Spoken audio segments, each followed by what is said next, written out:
comic bros.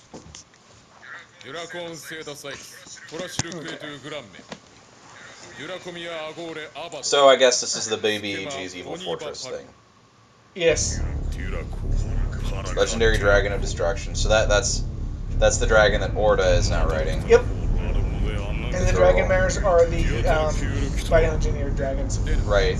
They said that in the beginning thing that Ian decided to read over. Sorry, I wasn't paying attention. Just about like what I was doing when I was playing it.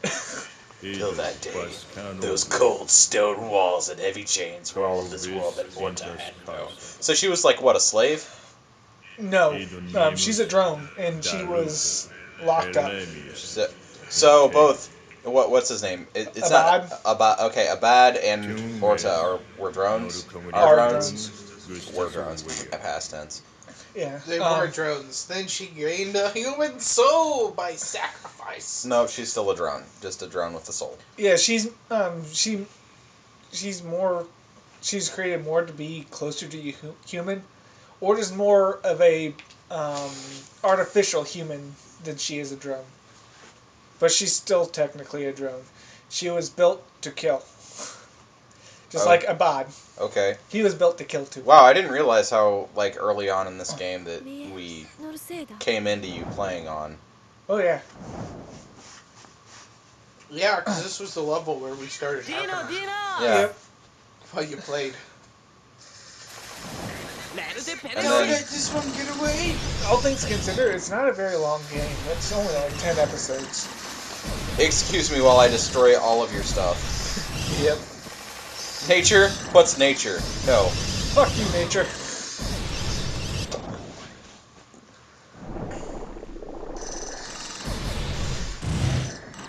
Those are some big plants. They are. I love how this world is just full of things that make like normal reality go, what? Yeah. Normal people are all just like, nope. Yep. If it weren't for the fact that this were a good game, I'd almost want to see Spoonie's view on it. If it were a bad game, he'd be harping on every little thing. It's like, why are the butterflies this big? I still want to see what he thinks of it. Yeah. Because this is, like, the Unreal shooter is one thing that, like, I don't think Japan has had, like, a kind of monopoly on, kind of like, JRPGs for, like, consoles. True. Like, who do you think of when you think of RPGs for consoles? You think of, like, Squaresoft and not necessarily, like, BioWare or anybody. Yeah. Something else that's really interesting about the whole, all of the genre, the on-rail shooter genre that Panzer Dragoon does really well is, like, why would you have an on-rail shooter? Like, what reasons could you possibly give the player that actually makes sense? And with Dragoon Orta, essentially what you got going on, or just any of the Panzer Dragoons that are you riding on the giant dragon, is you're riding on a giant dragon, and you're the person shooting things on the giant dragon. Yeah. Yeah. While using the dragon's, like, multi-targeting ability stuff. Like, that's... The homing laser is the dragon, but... Yeah, Still, driver is credit to team. You might as well be, like, you could probably make a fairly effective, spin-off, not necessarily spin-off, but version of this kind of game where it was, I don't know, a spaceship with a turret on it. Yeah. Yeah. Star Fox. Star Fox with a turret. Yeah. Because even the tank in Star Fox didn't have a turret. Also, giant worms. What? Could you imagine how badly those would screw up the city? Yeah. Hello, Gears of War. Hello, Marvel's The Avengers. There's another one I was thinking of before either of those. I can see nothing. Yep. I'm really surprised how well the Hop Hog took all that, because when it was recording, is those parts that really look choppy. So I was really happy that they didn't turn out so choppy. Well, I remember we did the Halo 3's, or Halo Reach stuff. Yeah. Like, it all looked like it might have been choppy on the hot but that was just the recording process. Yeah. And then it all actually came out pretty good. Yeah. It's just, I deleted all of it after the first episode because we figured out that. Okay, so I can delete the audio then. Yeah. Yeah. Okay. Did you keep the Vanquish stuff, or you deleted it too? I don't have it. I don't think I have. Did I? I might have. You had the It was Vanquish recorded to your videos. computer. That Yeah. might still be on that hard drive. Okay. You just need to find a way to get past the fact that Windows needs to be reactivated. With the drive slave. Yeah, but you'll just have to get into those two drives and find out which one it's on. Okay. You can get. Because I still have the audio. I'm surprised actually that one of us doesn't have a USB to SATA port. If you did, you could just do it that way. Anyway, giant worm. Yep, giant worms. Green floaty balls of death, apparently. I think Yep. this game does one thing I wish I could see a lot more often, which is the projectiles being kind of not fully 3D objects, but still kind of like GIFs a little bit. I like what I liked about these projectiles. Maps or something. Yeah. Well, what I liked about the enemy projectiles in this is who was firing it mattered. Like magic or the magic casting that we'll see some of the later characters do, and a lot of the enemies shoot those green blobs. Yeah. Whereas you are firing the gun, so you're firing the little laser. Yeah. So I really like that little touch. Like That the lasers went faster than the magic blobs. Yeah, that, and there's a difference because you'd see other shooters where everyone shoots laser beams, Yeah. whereas this you're using a gun that shoots laser beams where the organic things, they're not likely to shoot laser beams.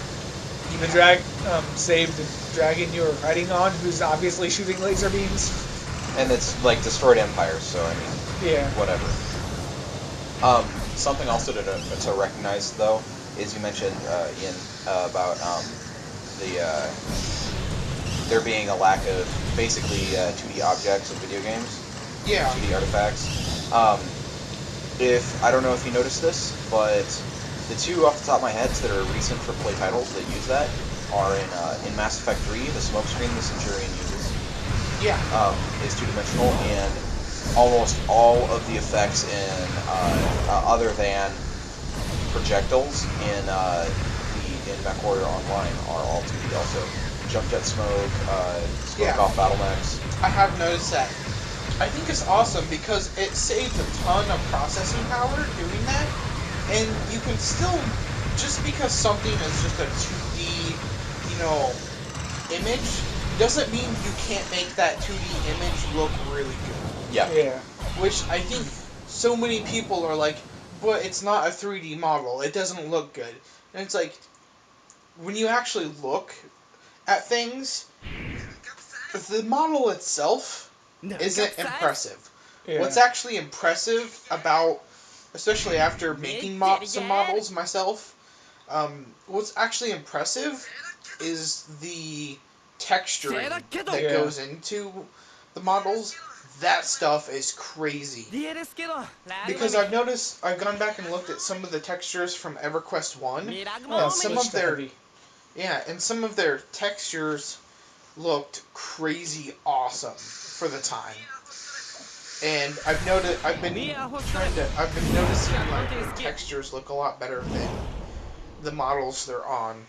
Yeah. And that can make a really big effect. Like, you can have crap models and totally be saved by a texture. Yeah. World of Warcraft does that a lot. Yeah. They rely heavily on their art department for saving the fact that they have 9-year-old models. Also, I just want to direct everybody's attention to the Our first nightmare fuel. so basically the first of the nightmare fuel, and then also on top of that the flying dragon thing with a floppy bottom jaw. Yep. It's not even like it's a small floppy jaw. It's like A super giant, like unhinged 3 jaw. times the size of it. Yep. Also, how did that thing get lift? That's my second question. Is how did a giant plant thing with no aerodynamic properties get Science. this much lift? Science, you say? I don't know. It must be science with an exclamation point. That or... Oh, nope, he is actually flying. I was going to say there might be a part of him that's still underwater, but nope. The thing has lift. Oh, you see those tentacles that are flapping? That's how. Obviously. The flapping The tentacles. flapping tentacles, they provide all the lift necessary for this Yep. probably several ton behemoth, plant behemoth. Yep. Remind me why we're killing this again? It did kind of come out of nowhere as like, I think Mobo wants to eat it.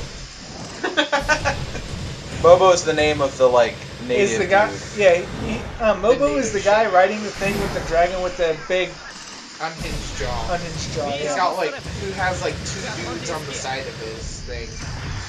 I'm also wondering how that achieved lift, but whatever. I'm willing to accept it at this point.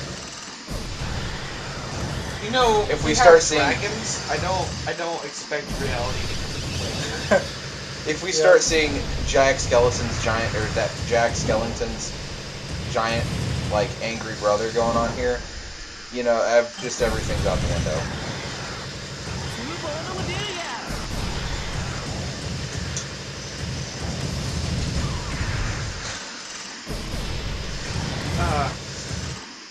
But that is one thing I liked about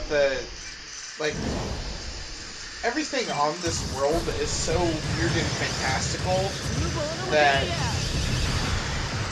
it does kind of evoke a sense of like either A, something went terribly wrong on Earth, or B, like this is kind of like it kind of helps place you in Orta's shoes of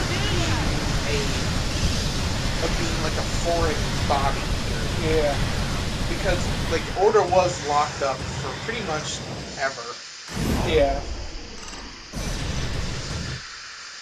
And since I wasn't paying attention, I can't remember how long that was, or... Yeah. I don't know that it said how long that order was put away. Yeah, but like, I think the outrageous animal design of this world really helped. Mobo thinks Orta is bad guy. Damn you, Imperials! You fooled me. Yep. Please come again. It's because she was riding a dragon. Or dragon mare. Well, a dragon that he thought was a dragon mare. Yeah. And then she follows him.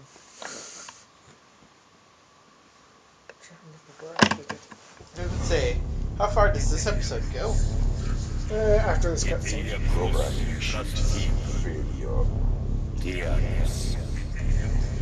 Does a bad become bad guy? I forget. Yes. Well, yes and no. Basically, Tragic hero.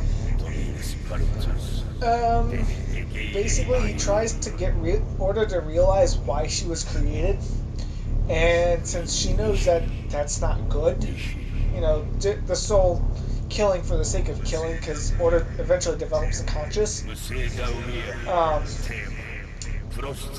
A bot is basically like, disregard your conscience. You're built to kill, so kill. And he tries to get her to kill by force. Okay, alright. Pause this thing. I don't want to. Do it.